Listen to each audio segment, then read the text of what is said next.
Hi everyone, welcome back to This Week in the Garden, where I like to share what I've been up to this week in the garden and why I do it.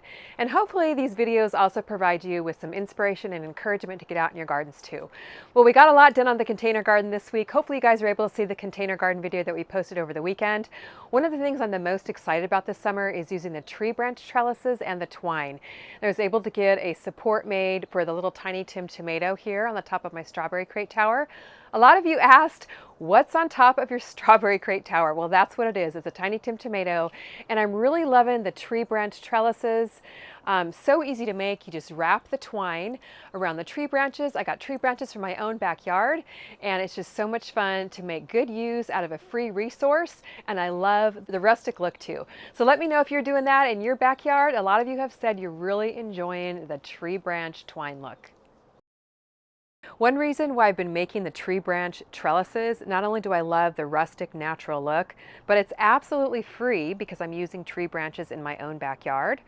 And I just had to buy this twine on Amazon. I love that thick twine. I think it just gives such an unusual look.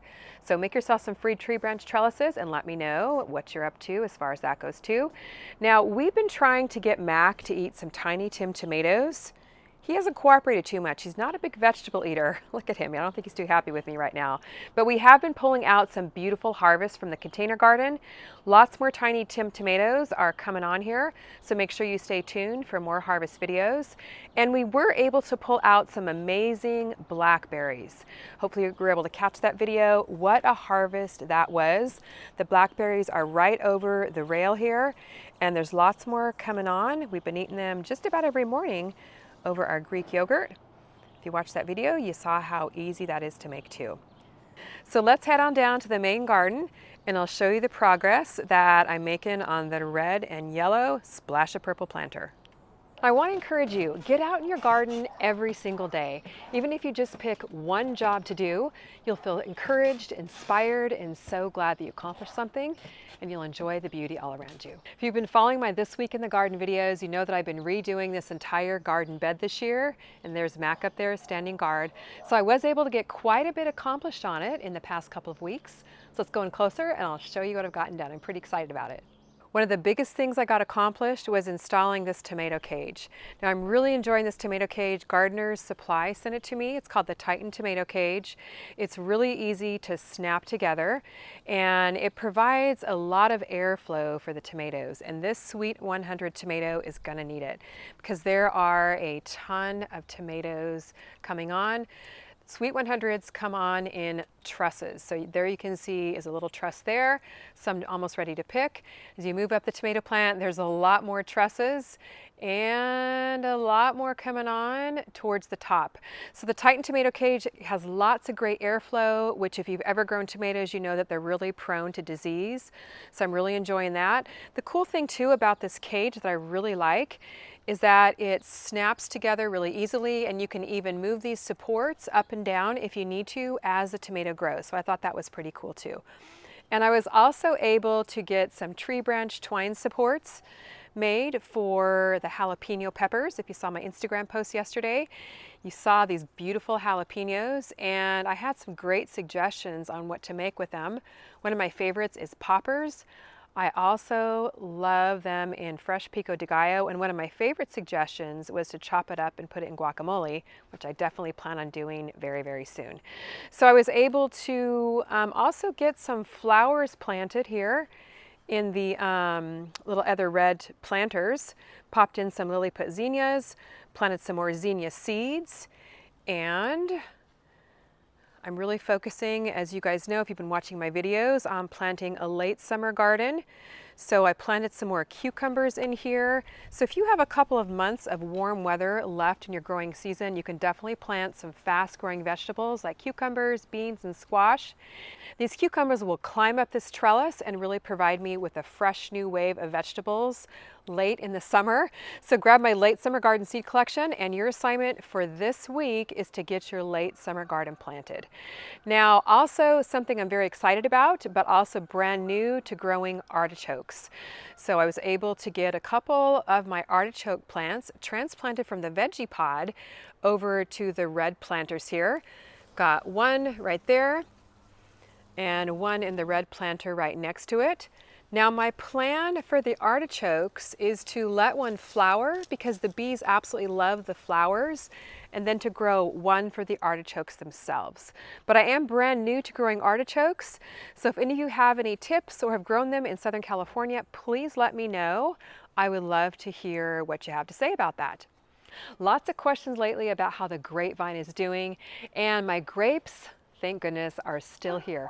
What I did this week to protect them from the pests is I covered them with those little net bags that you might have seen, so the birds don't peck at them, so the rats don't get them, and they are looking really good, just about ripe and ready to harvest. So hopefully we can bring you guys a harvest video on that very soon. I was able to make just a little bit of progress on the strawberry crate towers. Ended up taking out a white tower that used to be right there on the right side of the screen. Still have the second tower to do. Didn't get the strawberries transplanted, but I did pull all of the plants out. And there's probably 20 or 30 plants in that tower, definitely overcrowded, and that's one reason why they weren't producing very well. They just needed a new life to them. So I'm planning on getting them transplanted this week in their brand new home. Some brand new crates, Smart Pots crate liners. I think they'll do a lot better in there with a good dirt soil. So if your strawberries aren't doing so well, go ahead and transplant them, spread them out a little bit, give them some room to breathe, and I'm sure you'll get a lot more production out of them. So I'll come back and show you the progress on that on next week's This Week in the Garden. So all in all, I'm really happy with the progress made on the red, yellow, and splash of purple planter. I'm still looking for a good name for this planter, so leave in the comments below what you think I should name it, and let me know what you think of the progress so far.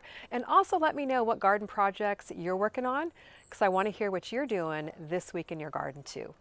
Besides making the tree branch trellises, working on the red and yellow planter, harvesting, and getting some new vegetables planted, I've really just been focusing on enjoying my time outside. Things are growing in, green and lush. It's really fun to enjoy the fruits of your labors. So I want to encourage you, get out in your garden, not just to do work, but to enjoy it, to relax. So use your garden as a place for relaxation, for peace. Get the whole family out there, enjoy some family time together, get your kids out, help them to plant something, and just enjoy the fruits of your labors. Well, before I sign off for the day, I want to show you a quick look at one of my favorite flowers that's brought me a lot of happiness and inspiration this week. Every time I come out in the garden, I'm inspired by the color and the beauty of the sunflowers. I've tried to plant sunflowers all along the border of my fences this year, and the one right in front of me here is particularly a beautiful one this year. It's got to be 10 or 15 feet tall, growing taller every day, and this week breached the top of the fence, and the blooms are just coming out more and more every single day. And the really cool thing about this one is it's been really fun to watch the birds sit on the branches of the sunflowers, peck at the leaves for moisture, and hopefully leave my tomatoes alone. But there's just something about the bright yellow color that inspires me, makes me happy, and it's just so beautiful. I love coming out here and seeing that. So please let me know in the comments what your favorite flower is and how you're inspired by the beauty and the pollinators that you see in the flowers. Well, I hope you enjoyed this episode of This Week in the Garden. Hopefully it encouraged you to get out in your garden too. Comment below, let me know how you're inspired by your garden and what projects you're working on. Thanks so much for watching. We'll see you on the next video.